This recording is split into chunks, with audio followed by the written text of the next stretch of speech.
A senior economist in Germany has warned that an increase in populism will likely slow immigration into the country, a statement that seems unlikely to deter voters. Marcel Fratzscher, president of the German Institute for Economic Research, DIW, warned that a strengthening of the populist right in Germany would hinder the massive waves of immigration into the country. The so-called warning comes during a time of blind panic for Germany's political mainstream, with the populist Alternative for Germany, AfD, party storming ahead in the polls despite every single other mainstream party working to alienate them as part of cordon sanitaire politics. Such efforts now appear to be in collapse, with the party now tied in popularity with Germany's largest ruling party, the left, with Social Democrats of Chancellor Olaf Scholz at 19% support.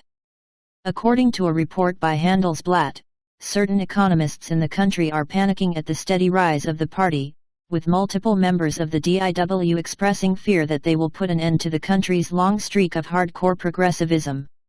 Speaking to the publication, Fratzscher warned that the increased support for the AfD would result in economic damage for the country, claiming that any further strengthening of right-wing extremist forces would hurt immigration into the country.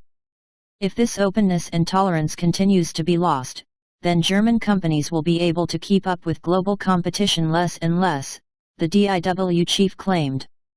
How exactly such warnings are supposed to dissuade AfD voters in any way remains unclear, with one of the major platforms for the party being to get mass immigration into the country under control.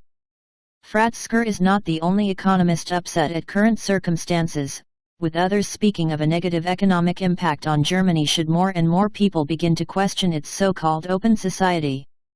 What the economists do not discuss in the article is the impact of Germany's open society itself, with the combination of radical green politics and the country's pro-Ukraine stance having caused catastrophic damage to the country's industry thanks to a rapid rise in energy costs. Things are now so bad in the country that there are fears that it could face permanent deindustrialization, with firms fleeing abroad if nothing is done to curb costs. The danger of deindustrialization cannot be dismissed out of hand, the head of one manufacturer remarked late last year.